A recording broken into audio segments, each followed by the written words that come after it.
কেমন খেলে বন্ধু রসমালাই? হুম, অসাধারণ। কে যে বানিয়েছিল এই জিনিস? সে এক বাপ কা বেটা। মানে? শোনো তবে। 1869 সাল কলকাতার বাগবাজারে জন্ম হলো কৃষ্ণচন্দ্র দাসের। বাবা রসগোল্লার উদ্ভাবক নবীনচন্দ্র দাস, আর মা ক্ষীরোদামণি ছিলেন বিখ্যাত ভোলা ময়রার নাতনি। মানে যাকে বলে একেবারে সুইট ফ্যামিলি। কৃষ্ণচন্দ্র ছিলেন বিজ্ঞান মনস্ক মানুষ।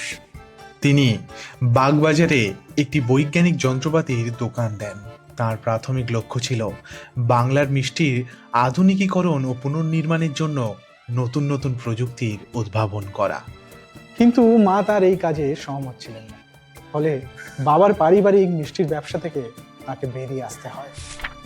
সাল 1930, জোড়াসাঁকো অঞ্চলে রবীন্দ্র সরণির ধারে ছেলে শারদাচরণ দাসকে সঙ্গে নিয়ে করলেন নতুন এক মিষ্টির দোকান। নাম দিলেন কেসি দাস লিমিটেড।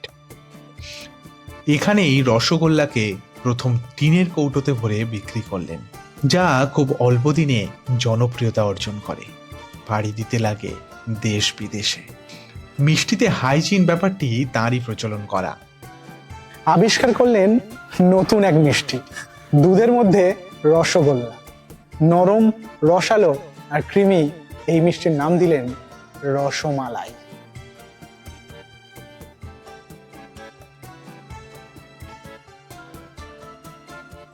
হুম, বাপ কা বেটা।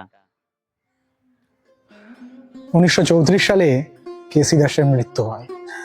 তার মৃত্যুর পর তার ছেলে শারদাচরণ 1946 সালে এই কোম্পানিকে প্রাইভেট লিমিটেডে রূপান্তরিত করে।